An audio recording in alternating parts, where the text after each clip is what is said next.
Hello government officer, அனைவருக்கும் வணக்கம்.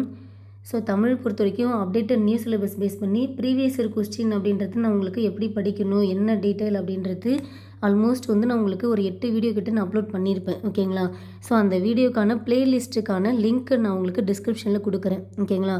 அடுத்தது என்ன அப்படின்னாக்கா, ஸோ நிறைய பேர் ப்ரீவியஸ் இயர் கொஸ்டின் நீங்கள் கொடுக்குற டிஸ்கிரிப்ஷனில் கொடுக்குற லிங்க்கு ஓப்பன் ஆகலை அப்படின்ற மாதிரி நிறைய பேர் கமெண்ட் பண்ணுறீங்க. ஸோ இந்த இஷ்யூனால நான் என்ன பிளான் பண்ணியிருக்கேன் அப்படின்னாக்கா, உங்களுக்கு இந்த கொஸ்டின் பேப்பர் எல்லாத்தையுமே நம்ம டெலகிராமில் ஷேர் பண்ணிடுறேன். பிடிஎஃபை நான் ஷேர் பண்ணிடுறேன். ஓகேங்களா? ஸோ நான் எல்லாத்தையும் கம்பைன் பண்ணி ஒரு லிங்காக தான் கொடுத்தேன். ஆனாலும் நிறைய பேர் ஓப்பன் ஆகலை அப்படின்ற மாதிரி சொல்கிறீங்க. ஓகேங்களா? ஸோ இப்போ நான் எலிஜிபிலிட்டி 49 செட் இருக்குங்களா, இதை நான் கிளிக் பண்ணுறேன். இதெல்லாமே ப்ரீவியஸ் இயர் நடந்த எக்ஸாம் நடந்த கொஸ்டின் பேப்பர் தான். ஓகேங்களா? ஸோ எந்த எக்ஸாம், அதாவது எந்த மந்த்து எந்த டேட்டில் நடந்தது அப்படின்ற மாதிரி டீட்டெயிலாக உங்களுக்கு இருக்கும்.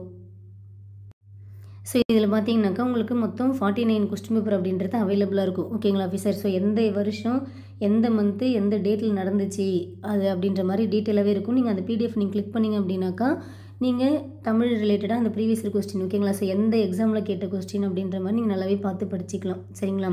ஸோ கண்டிப்பாக ப்ரீவியஸ் இயர் கொஸ்டின் அப்படின்றது நீங்கள் கண்டிப்பாக படிக்கணும். நீங்கள் இப்போ எக்ஸாமுக்கு ப்ரிப்பேர் பண்ணுறீங்க அப்படின்னாக்கா கண்டிப்பாக ப்ரீவியஸ் இயர் கொஸ்டின் பார்க்காம நீங்கள் போகவே கூடாது. ஏன் அப்படின்னாக்கா, ஃபஸ்ட்டு விஷயம் ப்ரீவியஸ் இயரில் கேட்ட கொஸ்டின் நமக்கு அப்படியே ரிஃப்ளெக்ட் ஆகும். அடுத்தது எப்படிலாம் கொஸ்டின் கேட்குறாங்க அப்படின்னு ஒரு ஐடியா கிடைக்கும். ஓகேங்களா? அடுத்தது ப்ரீவியஸ் இயர் கொஸ்டின் பார்க்குறப்ப நம்ம எக்ஸாம் கொஸ்டின் பேப்பர் பார்க்குற ஒரு ஃபீல் வரும். ஸோ அந்த கொஸ்டின் பேப்பர் பார்க்குற ஃபீல் அப்படின்றது உங்கள் கண்ணுக்கு நீங்கள் அப்பப்போ கொண்டு வந்துகிட்டே இருக்கணும். ஏன்னா புதுசாக ஃப்ரெஷ்ஷாக போயிட்டு எக்ஸாம் ஹாலில் ஸ்ட்ரெயிட்டாக பார்க்காதீங்க. நீங்கள் எழுத போகிற எக்ஸாமில் அன்றைக்கி தான் நான் கொஸ்டின் பேப்பரே கையால் அதாவது வாங்க போகிறேன், அன்றைக்கி தான் கண்ணால் பார்க்க போகிறேன், அந்த மாடல்லே நான் அப்போ தான் பார்க்க போகிறேன் அப்படின்னு மட்டும் தயவு செஞ்சு போகவே போகாதீங்க. ஓகேங்களா? ஸோ இந்த எல்லா விஷயத்துக்கும் நீங்கள் கண்டிப்பாக என்ன பண்ணணும், ப்ரீவியஸ் இயர் கொஸ்டின்றது கண்டிப்பாக நீங்கள் படித்தே ஆகணும். ஓகேங்களா ஆஃபீஸர்? ஸோ இந்த பிடிஎஃப் அப்படின்றது நீங்கள் நிறைய பேர் ஓப்பன் ஆகலை அப்படின்ற மாதிரி சொல்கிறீங்க. நான் கரெக்டாக தான் இந்த டிஸ்கிரிப்ஷனில் லிங்க் கொடுக்குறேன். அது ஏன் ஓப்பன் ஆகலைன்னு தெரியல. ஓகேங்களா ஆஃபீஸர்? ஸோ நான் திரும்ப இந்த லிங்க்கு மட்டும் நான் கொடுக்குறேன். அடுத்தது இந்த பிடிஎஃபை நான் நம்ம டெலகிராம்லேயே ஷேர் பண்ணுறேன். ஓகேங்களா? ஸோ நீங்கள் லிங்க்கு முடிஞ்ச ஓப்பன் ஆச்சுன்னா நீங்கள் அதில் பயன்படுத்திக்கோங்க. இல்லைன்னா நம்ம டெலகிராமில் நீங்கள் டவுன்லோட் பண்ணி பார்த்துக்கோங்க. ஏன்னா நீங்கள் படிக்கணுன்றதுக்காக நான் இந்த மாதிரி ஸ்டெப் எடுத்து உங்களுக்கு நான் ரெடி பண்ணி கொடுத்தேன். ஆனால் நிறைய பேர் கமெண்ட் பண்ணுறீங்க, லிங்க் ஓப்பன் ஆகலை, கொஸ்டின் பேப்பர் படிக்க முடியல, பார்க்க முடியல அப்படின்னு சொல்லிட்டு. ஸோ நான் அகைன் திரும்பவும் இந்த டிஸ்கிரிப்ஷனில் நான் இந்த லிங்க்கை கொடுக்குறேன். அடுத்து டெலகிராம்லேயும் ஷேர் பண்ணுறேன். ஓகேங்களா? இது மட்டும் தானே அப்படின்னாக்கா அப்படி கிடையாது. ஓகேங்களா? ஸோ அடுத்தது என்ன இருக்குது, Tamil eligibility plus scoring subject அப்படின்ற மாதிரி இருக்குங்களா? ஸோ இதில் ஒரு 35 செட்டு இருக்குது. இதை நீங்கள் ஓப்பன் பண்ணிங்க அப்படின்னாக்கா இங்கே பாருங்கள், மொத்தம் எத்தனை பக்கம் இருக்குது, சைடில் பாருங்கள், 894 பக்கம் தெரியுதுங்களா? ஸ்க்ரால் பண்ணுறப்ப தெரியுதுங்களா? மொத்தம் 894 பக்கம் இருக்குது. ஸோ இதுலேயும் நீங்கள் நம்ம சிலபஸில் உள்ள டாபிக் ரிலேட்டடாக உள்ள கொஸ்டின் பேப்பர் மட்டும் நீங்கள் படித்தா போதும். ஓகேங்களா? ஏன்னா தமிழ் எலிஜிபிலிட்டி அப்படின்றது என்ன அப்படின்னா, ஏன்னா தமிழ் எலிஜிபிலிட்டி, ஓகேங்களா? ஸோ தமிழ் எலிஜிபிலிட்டி பொறுத்த வரைக்கும் ஆல்மோஸ்ட் நம்ம அப்டேட்டட் நியூ சிலபஸில் என்ன டாபிக் இருக்கோ அதுதான் இருக்கும். ஆனால் இந்த Tamil eligibility plus scoring subject அப்படின்ற கொஸ்டின் பேப்பர் பார்த்தீங்க அப்படின்னாக்கா நம்ம சிலபஸில் இல்லாத கண்டென்ட்டும் இருக்கும். அதனால் நீங்கள் என்ன பண்ணணும், நம்ம சிலபஸில் உள்ள கண்டென்ட்டை மட்டும் நீங்கள் இந்த கொஸ்டின் பேப்பர் பிடிஎஃப்பில் பார்த்தா போதும். எலிஜிபிலிட்டி பொறுத்த வரைக்கும் நீங்கள் எல்லாமே படிச்சுக்கோங்க. ஓகேங்களா ஆஃபீஸர்? நான் சொல்கிறது புரியும்னு நினைக்கிறேன்.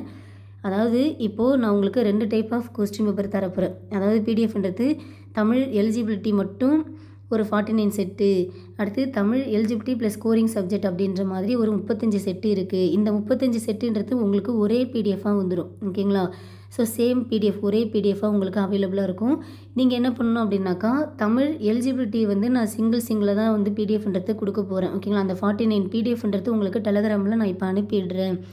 என்ன பண்ணணும், அதில் உள்ள எல்லா கொஸ்டின் பேப்பரும் நீங்கள் கண்டிப்பாக படிச்சிடணும். 100 கொஸ்டின் இருக்கா, 100த்தையும் படிச்சிடுங்க. இந்த தமிழ் ஸ்கோரிங் சப்ஜெக்ட் இந்த ஒரே பிடிஎஃப்பில் மொத்தம் 894 பக்கம் இருக்க சொன்னோன்னா, இதில் நீங்கள் நம்ம சிலபஸில் என்ன இருக்கோ அந்த டாபிக் ரிலேட்டடாக உள்ளதை மட்டும் நீங்கள் பார்த்தா போதும். ஏன்னா இதில் நம்ம சிலபஸில் இல்லாத டாபிக் ரிலேட்டடான கண்டென்ட்டும் இருக்கும். ஆனால் நம்ம சிலபஸில் என்ன டாபிக் இருக்கோ அந்த டாபிக் ரிலேட்டடாக என்ன கொஸ்டின் இருக்குது அதை மட்டும் நீங்கள் பார்த்துக்கிட்டு படிச்சுக்கிட்டால் போதுமானது. ஸோ இதை கொஞ்சம் நோட் பண்ணி படிச்சுக்கோங்க. ஓகேங்களா? ஸோ இந்த பிடிஎஃப் நான் உங்களுக்கு நம்ம டெலகிராம் சேனலில் ஷேர் பண்ணுறேன். ஓகேங்களா? ஸோ நான் அகைன் டிஸ்கிரிப்ஷனில் லிங்க் கொடுக்குறேன். ஓப்பன் பண்ண முடியுது அப்படின்னாக்கா பார்த்து பயன்படுத்திக்கோங்க. இல்லை அப்படின்னாக்கா நீங்கள் டெலகிராமில் தான் போயிட்டு பிடிஎஃபை டவுன்லோட் பண்ணி படிக்க முடியும். ஓகேங்களா ஆஃபீஸர்? கண்டிப்பாக ப்ரீவியஸ் இயர் கொஸ்டின் படிங்க படிங்க படிங்க. என்னோட அனுபவத்தில் சொல்கிறேன். எக்ஸாமுக்கு நீங்கள் படிக்கிறீங்க அப்படின்னாக்கா, நல்லா ஸ்கோர் பண்ணணும், நான் சீக்கிரமாக வேலைக்கு போகணும் அப்படின்னாக்கா, ப்ரீவியஸ் இயர் கொஸ்டின் அப்படின்றது ஒரு மிகப்பெரிய ரோல். அதனால் நீங்கள் அதை மிஸ் பண்ணிடாதீங்க, படிங்க. ஓகேங்களா ஆஃபீஸர்? Okay, thank you.